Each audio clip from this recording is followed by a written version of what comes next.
What is up, guys? This is your man TLD. Oh God, I butchered that so hard. What is up, guys? This is your man TLD. Crab man. I'm here with another fantastic video, and today I got 4 tips that I want to share with you guys that I think will help you out in a tremendous way, and will definitely keep you from making some mistakes that I made, and as well give you an extra buff and in your progress throughout the game. So let's get into it. So the first thing I want to show you guys is the skill line. If you come over here to the class skills, really quick here, if you purchase one of these, you will have to replace one of your abilities with the item that you purchase with one of the skills. So keep that in mind. You can be potentially screwing yourself unless you are running a blessing.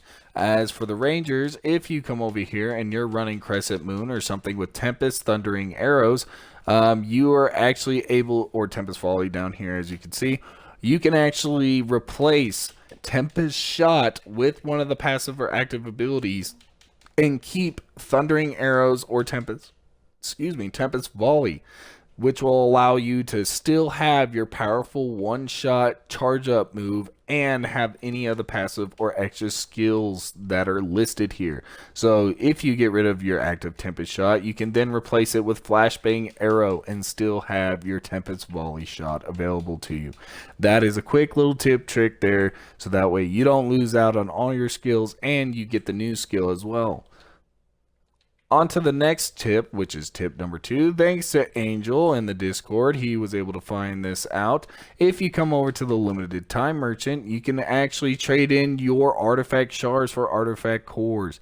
Yes, this was an idea that our channel and our community came up with, that we as a group and the people talked about that they should implement a way to trade in shards for cores, because shards are fucking pointless, and they did it. You can now come over here and trade in your artifact cores for artifact shards for cores. Granted, now keep this in mind. If they come out with a limited time merchant sales reduction, as they have in the past, where the limited time merchant has like 25% off, you can actually trade in less shards for more cores. So you might want to hold on to your shards before you go in there and trading them. Keep that in an idea or place in your head.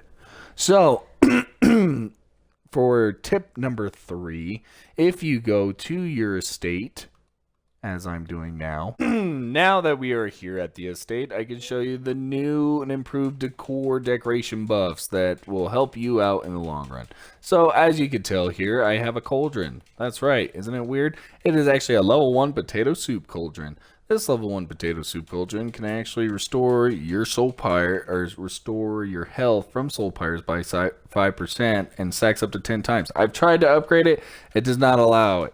I don't know why. It just doesn't. Maybe it's future content. But by coming over here to this cauldron and doing your diddly daddly with Lorenzo over here, or sorry, Sorza. I always call him Lorenzo. I don't know why.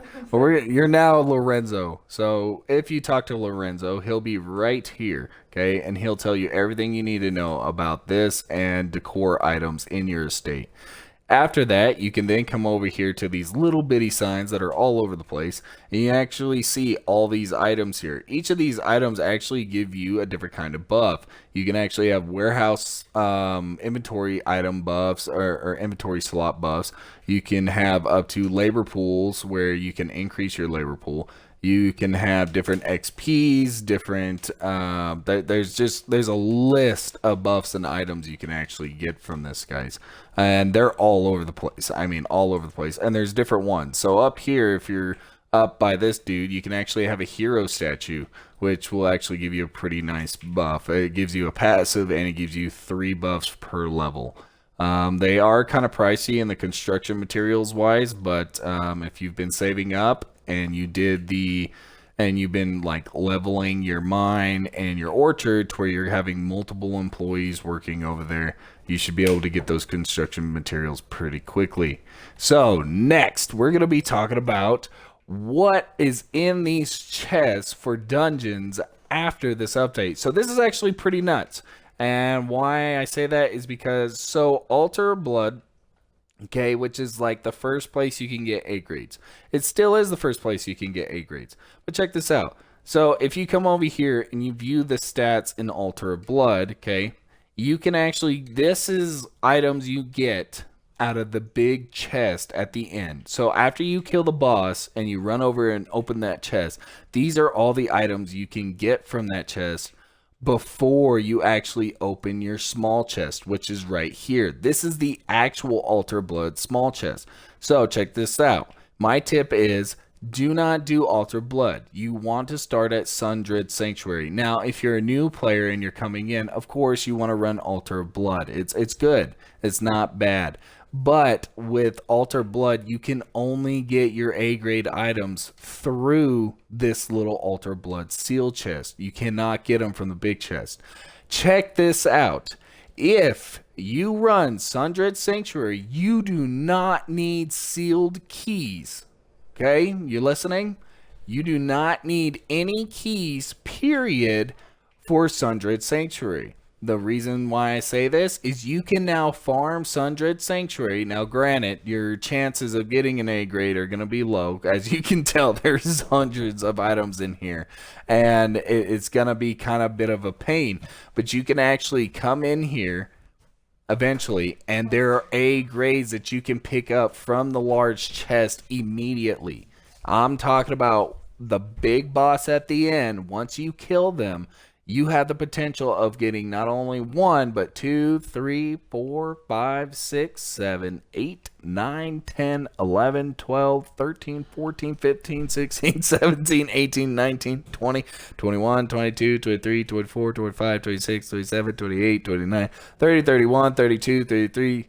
So 33 out of like 100 items, okay, you have the chance of getting an A grade immediately. You don't need a sealed chest. Just for completing the dungeon, you can get that A grade item there.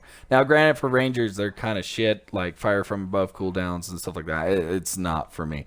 But you do, as like in the past dungeon, AOB, you still get Sundred Sanctuary sealed chest, which this chest gives you the chance of like 10 out of 20 items to get an A grade item. So doing Sundred Sanctuary, not only do you have a chance, to get an A grade item immediately right off the bat, no sealed chest keys, but you also get your sealed chest that gives you a second chance, a higher chance of getting A grade items. You can now farm the dungeons for A grades without using sealed chest keys. Granted, yes, it's not as, the probability of it is nowhere near as high, but it's still a good thing. You can farm these dungeons and actually benefit from it. And you can get anywhere from 5 to 27 items at random. That is insane. They've made it to where dungeons are worth farming. They're worth farming even without chest keys. Now, granted, in my opinion, if they made it to where you could get a sealed chest key for farming dungeons, that'd be super cool. Like, devs, you did good. Maybe throw in one sealed chest key, an abyssal key into these. Yeah, I mean, there's 100 items you can get out of getting that large chest at the end.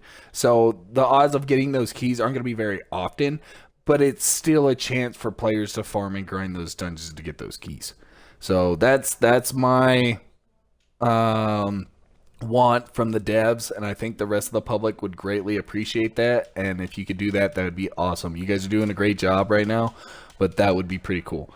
But anyways, guys, that is the last and final tip. I wanted to show you guys that because I know everybody's worried about their sealed chest keys, and you no longer have to be.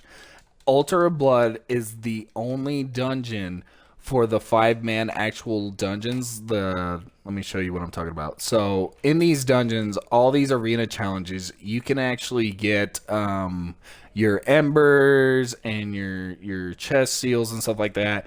And they're not as many. You're probably gonna get like maybe 2 to 5 items, but you can farm them. But Altar of Blood is the only one that you don't have you can't farm it for an A piece without opening a chest. Okay. After that, all these dungeons you can farm for A grades without sealed chest keys. And yeah, I really hope this helps you guys out. I really do. So that's pretty much it, guys. I hope you enjoyed, and I hope you found something new. Please consider subscribing. We have a lot of great content here, a lot of great people in the Discord that are very helpful. They push information out all the time, and they're more than happy to help people. We have amazing admins in there as well. We have a really great community in the Discord, and I'm very proud of them. I'm very proud of it, just period. So, please hit that link down below if you want to check that out, as well as if you found that you learned something new, or if you liked the video, please hit that like button. It really helps the channel out, and it really helps us out, as well as comments. You know I love my comments. Please comment on the videos. Most important thing to me, and always has been, is the comments. I love to talk to the people that are watching my stuff. I am doing this to help you. I'd be stupid not to listen to you, if that makes sense. I have a lot of passion for helping people, and at the moment this is the biggest way I can do it, is helping people through this game. I know it's not, a lot, and I know it seems a little crazy, but it makes me feel better as a person to help people the best way I can through my videos. So please comment down below, let me know. Yesterday I had somebody hit me up in a party, and they'd never seen any of my videos, didn't even know who I was. And they asked me a ton of questions that I was glad and able to help them, and I made some new friends with them. Any chance I can, you guys comment, I will respond. I promise. I respond to every fucking comment that comes through, and I always will. I don't care how many subs or how many viewers I have. I will always respond to you. So, yeah, that's pretty much it, guys. I hope you enjoyed, and I hope this video helps, and I will see y'all next time in the next video. Peace.